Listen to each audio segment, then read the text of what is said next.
সুপ্রিয় দর্শক, স্বাগতম জানাচ্ছি সর্বশেষ আপডেট বাংলা সংবাদে। শুরুতেই সংবাদ শিরোনাম। শুরুতেই জানিয়ে দেব, ঢাবিতে ডক্টর ইউনূসের বিচারের দাবিতে বিক্ষোভ। বিস্তারিত থাকছে প্রতিবেদনে। এদিকে ৭ মার্চের ভাষণ বাজানো, ২ মাস পর জামিনে কারামুক্ত ইমি। বিস্তারিত থাকছে প্রতিবেদনে।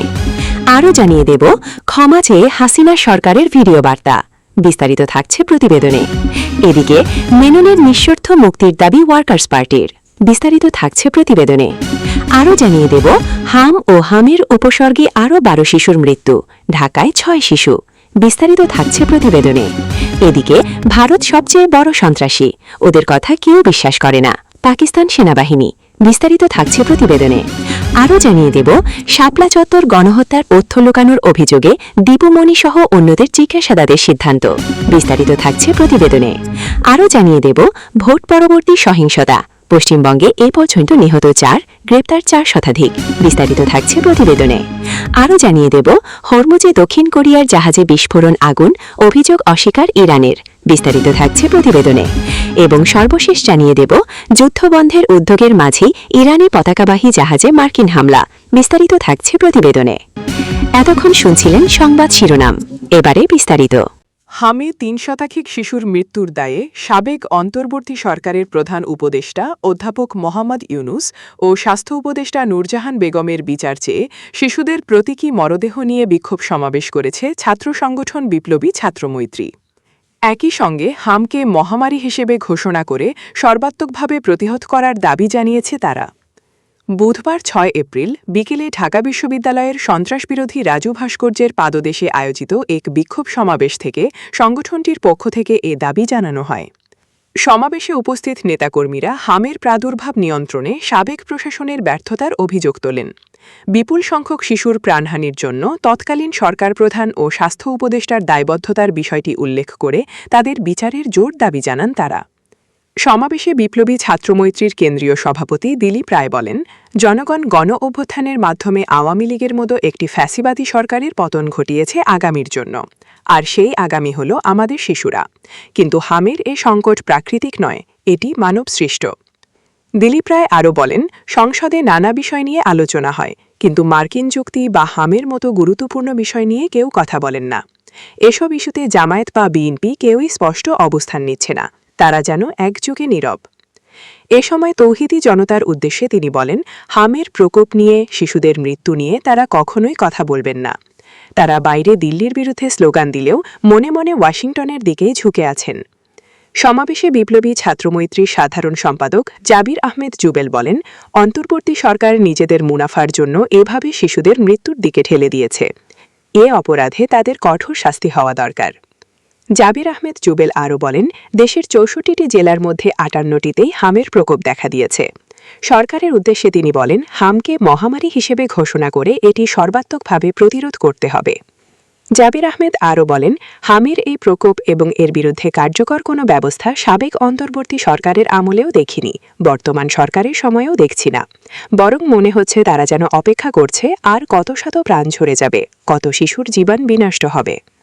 এছাড়া ঢাকা বিশ্ববিদ্যালয়ের কেন্দ্রীয় খেলার মাঠে হামের অস্থায়ী মেডিকেল ক্যাম্প স্থাপনে আপত্তি জানানোর কারণে ডাকসু নেতাদের সমালোচনা করেন তিনি।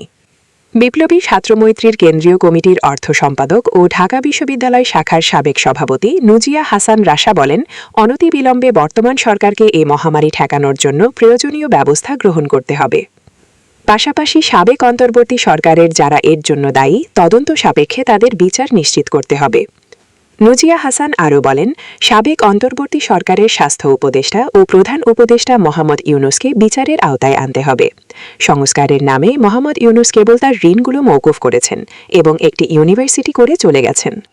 সরকার ও বিরোধী দলের উদ্দেশ্যে তিনি বলেন, আমাদের শিশুরা মরছে, দেশের ভবিষ্যৎ পুড়ছে, কিন্তু সরকার ও বিরোধী দলের তা নিয়ে টনক নড়ছে না। আমি বর্তমান প্রধানমন্ত্রীর কাছে জানতে চাই, যে বাবাকে তার শিশুর লাশ নিয়ে দৌড়াতে দৌড়াতে মহাখালী পর্যন্ত যেতে হয়, তাকে আপনারা আসলে কোন কার্ডটি দেবেন? তাকে কি আপনারা আগামী দিনে সান্ত্বনা কার্ড দেবেন? বিপ্লবী ছাত্রমৈত্রী ঢাকা বিশ্ববিদ্যালয় শাখার সাধারণ সম্পাদক জাহিদুল ইসলাম রিয়াদ বলেন, দেশে এখন পর্যন্ত হামে আক্রান্ত হয়ে ৩ শতাধিক শিশু সরকারি হিসেবে হাসপাতালে মারা গেছে। অথচ সে সময় বিগত অন্তর্বর্তী সরকারের প্রধান উপদেষ্টা ড মোহাম্মদ ইউনুস জাপানে গিয়ে জাপানি শিশুদের সঙ্গে ফুল বিনিময় করেছেন। এদিকে ৭ মার্চের ভাষণ বাজানো ২ মাস পর জামিনে কারামুক্ত ইমি। জামিন পেয়ে কারাগার থেকে বেরিয়ে আসছেন শেখ তাসনিম আফরোজ ইমি। আজ বৃহস্পতিবার সকালে গাজীপুরের কাশিমপুরে ছবি সংগৃহীত। সন্ত্রাসবিরোধী আইনে করা মামলায় জামিনে কারামুক্ত হয়েছেন ঢাকা বিশ্ববিদ্যালয় শামসুন্নাহার হল সংসদের সাবেক ভিপি শেখ তাসনিম আফরোজ ইমি। গ্রেফতারের ২ মাস পর আজ বৃহস্পতিবার সকালে গাজীপুরের কাশিমপুর মহিলা কেন্দ্রীয় কারাগার থেকে তাকে মুক্তি দেওয়া হয়। কারাগারের জেলার শিরিন আক্তার এই তথ্য নিশ্চিত করেছেন। বেলা 2:45টার দিকে তিনি প্রথম আলোকে বলেন, সকালে জামিনের কাগজপত্র কারাগারে এলে তা যাচাই বাছাই শেষে অন্য কোনো মামলায় আটকাদেশ না থাকায় তাকে জামিনে মুক্তি দেওয়া হয়।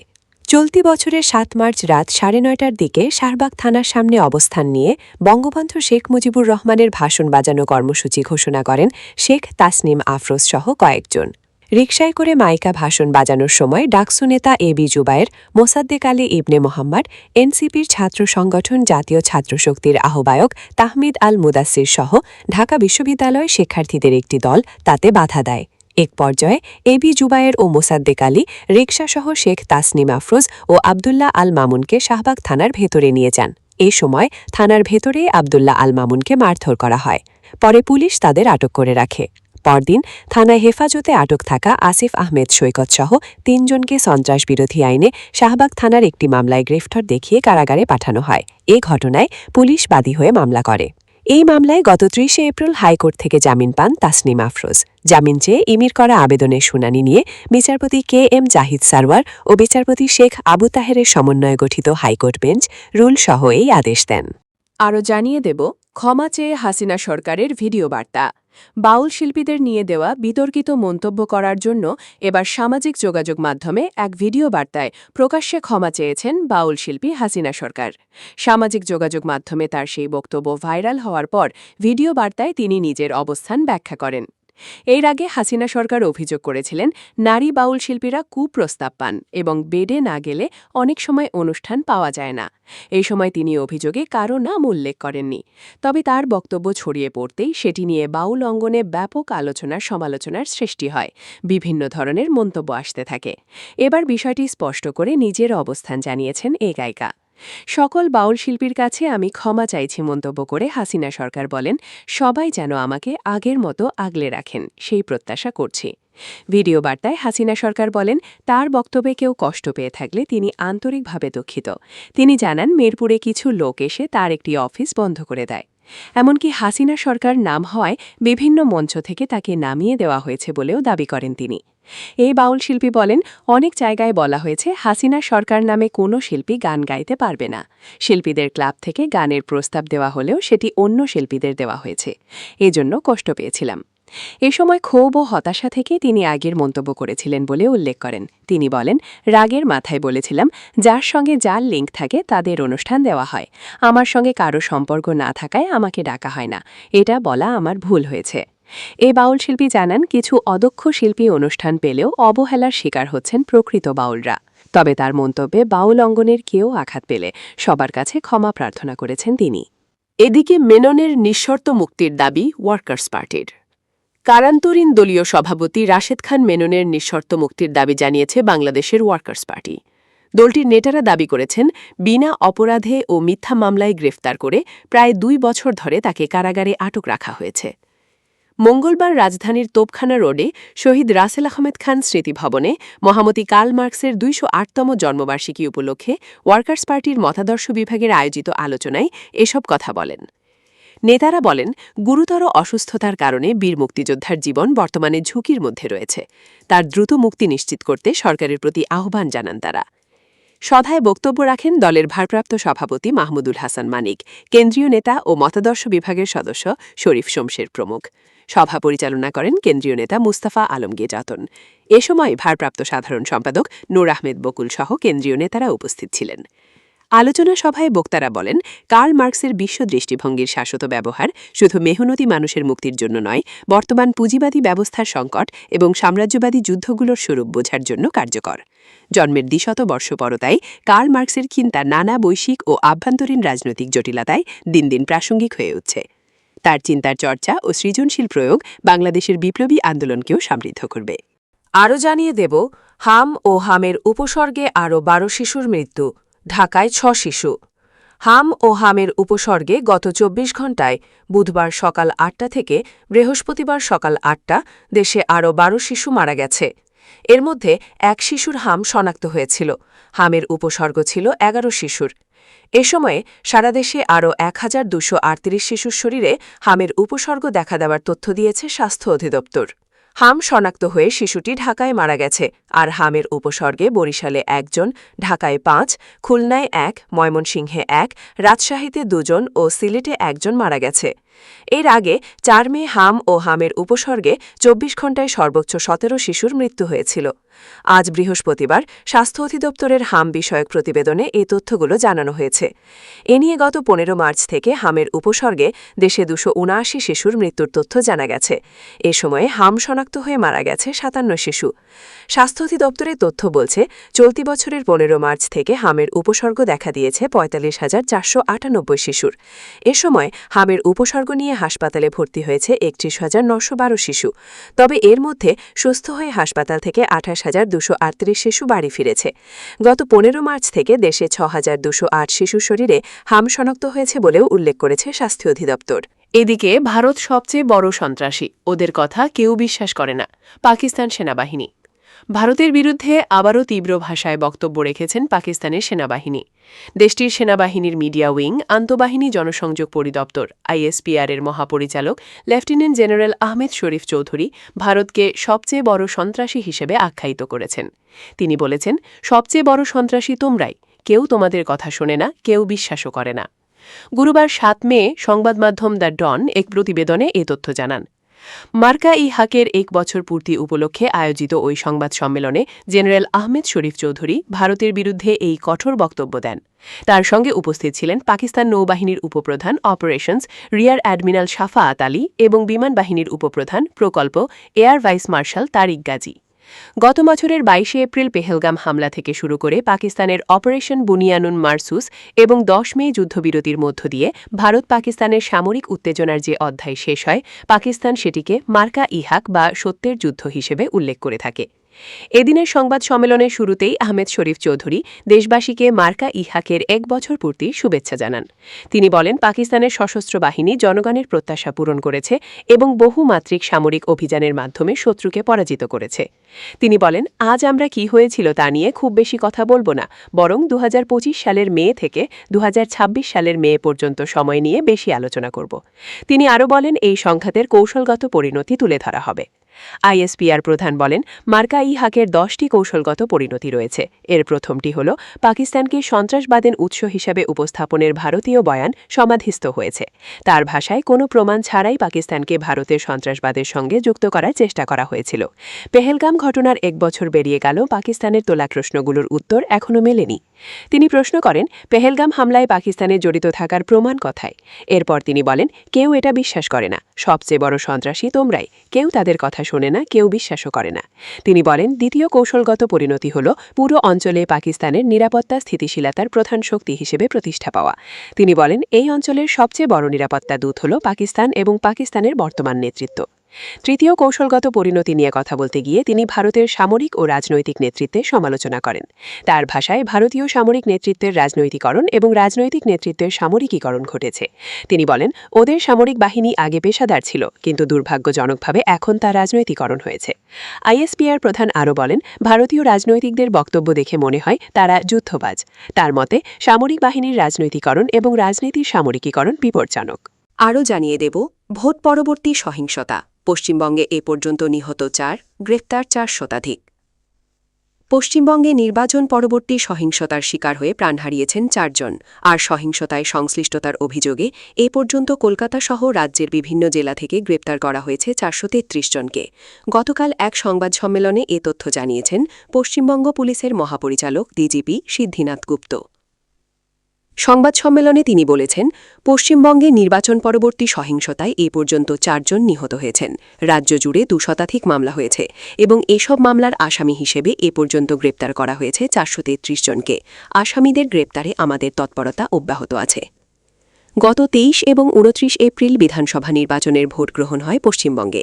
৪ মে সোমবার ভোটের ফলাফল ঘোষণা করে নির্বাচন কমিশন।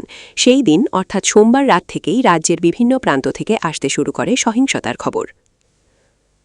ভোটের ফল প্রকাশের পর রাত থেকেই কলকাতা সহ রাজ্যের বিভিন্ন জেলায় তৃণমূল কংগ্রেসের দলীয় কার্যালয়ে ভাঙচুর শুরু করে বিজেপি সমর্থকরা। হামলা শুরু হয় তৃণমূল কর্মীদের ওপরও। আবার রাজ্যের অনেক এলাকায় বিজেপির কর্মী সমর্থকদের ওপরও চড়াও হয়েছে তৃণমূল। সেই উত্তেজনার রেশ এখনও চলছে।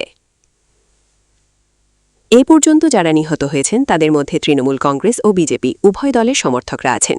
সহিংসতার জন্য তৃণমূল কংগ্রেস ও বিজেপি উভয়ই পরস্পরকে দোষারোপ করছে।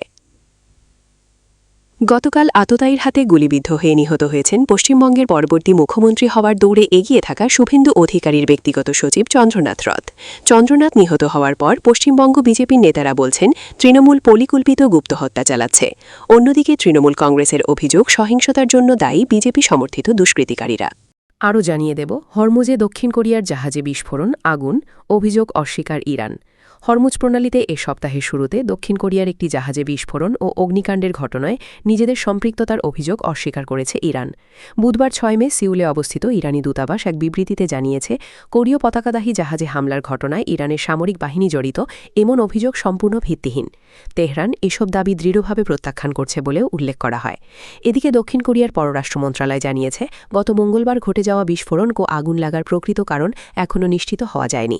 জাহাজটিকে বন্দরে ফিরিয়ে আনার পর বিস্তারিত তদন্তের মাধ্যমে ঘটনার কারণ নির্ধারণ করা হবে বলে জানিয়েছে তারা। এবং সর্বশেষ জানিয়ে দেব, যুদ্ধবন্ধের উদ্যোগের মাঝেই ইরানি পতাকাবাহী জাহাজে মার্কিন হামলা। ইরান যুক্তরাষ্ট্রের মধ্যে চলমান যুদ্ধ স্থায়ীভাবে বন্ধে কূটনীতিক তৎপরতা যখন জোরদার হয়েছে, ঠিক সেই সময় ওমান উপসাগরে ইরানি পতাকাবাহী একটি জাহাজে হামলা চালিয়েছে মার্কিন নৌবাহিনী। এতে মধ্যপ্রাচ্যে নতুন করে উত্তেজনা ছড়িয়ে পড়েছে। বুধবার ৬ মে আন্তর্জাতিক বিভিন্ন গণমাধ্যমের প্রতিবেদনে বলা হয়েছে, তেহরান ও ওয়াশিংটন যুদ্ধবন্ধে একটি সমঝোতা স্মারক স্বাক্ষরের খুব কাছাকাছি অবস্থানে রয়েছে। সম্ভাব্য ওই সমঝোতার মাধ্যমে হরমুজ প্রণালী পুনরায় স্বাভাবিকভাবে চালু হতে পারে এবং পরবর্তীতে একটি বিস্তৃত চুক্তি নিয়ে আলোচনায় বসবে দুই দেশ। এমন পরিস্থিতির মধ্যেই মার্কিন সেন্ট্রাল কমান্ড দাবি করেছে, ওমান উপসাগরে একটি ইরানি পতাকাবাহী তেলবাহী জাহাজ নির্দেশনা অমান্য করে এগিয়ে যাওয়ার চেষ্টা করলে সেটিকে লক্ষ্য করে হামলা চালানো হয়। মার্কিন যুদ্ধবিমান থেকে ছোড়া গোলায় জাহাজটির রাডার ব্যবস্থা ক্ষতিগ্রস্ত হয়েছে বলে জানিয়েছে তারা। ঘটনার পর অঞ্চল জুড়ে উদ্বেগ বাড়লেও হরমুজ প্রণালী ঘিরে কিছুটা নমনীয় অবস্থানের ইঙ্গিত দিয়েছে তেহরান। ইরানের বন্দর ও সমুদ্র বিষয়ক কর্তৃপক্ষ জানিয়েছে, বাণিজ্যিক জাহাজ চলাচল স্বাভাবিক রাখতে তারা প্রয়োজনীয় কারিগরি ও চিকিৎসা সহায়তা দিতে প্রস্তুত রয়েছে। এর আগে মার্কিন প্রেসিডেন্ট ডোনাল্ড ট্রাম্প মধ্যপ্রাচ্যে চলমান সামরিক অভিযান প্রজেক্ট ফ্রিডম সাময়িকভাবে স্থগিত করার ঘোষণা দেন। একই সঙ্গে তিনি জানান, ইরানের সঙ্গে সম্ভাব্য যে কোনো চুক্তির মূল শর্ত হবে, তেহরান কখনোই পারমাণবিক অস্ত্র তৈরি করতে পারবে না। সমৃদ্ধ ইউরেনিয়াম ইরানের বাইরে সরিয়ে নেবার বিষয়েও কঠোর অবস্থানের কথা পুনর্ব্যক্ত করেন তিনি। অন্যদিকে বিভিন্ন কূটনীতিক সূত্রের দাবি, দীর্ঘ আলোচনার পর ইরান ও যুক্তরাষ্ট্র একটি চূড়ান্ত শান্তি চুক্তির দ্বারপ্রান্তে পৌঁছেছে। যুদ্ধবন্ধে বিশেষ একটি সমঝোতা স্মারক স্বাক্ষরের প্রস্তুতিও চলছে বলে জানা গেছে। এই প্রক্রিয়ায় পাকিস্তান গুরুত্বপূর্ণ মধ্যস্থতাকারীর ভূমিকা পালন করছে বলেও বিভিন্ন প্রতিবেদনে উল্লেখ করা হয়েছে। তেহরান এখনও মার্কিন প্রস্তাব পর্যালোচনা করছে। খুব শীঘ্রই পাকিস্তানের মাধ্যমে নিজেদের চূড়ান্ত মতামত ওয়াশিংটনের কাছে পাঠাতে পারে ইরান। সম্ভাব্য চুক্তিতে ইরানের পারমাণবিক কর্মসূচি সীমিত করা এবং যুক্তরাষ্ট্রের আরোপিত নিষেধাজ্ঞা প্রত্যাহারের বিষয়গুলো বিশেষ গুরুত্ব পাচ্ছে।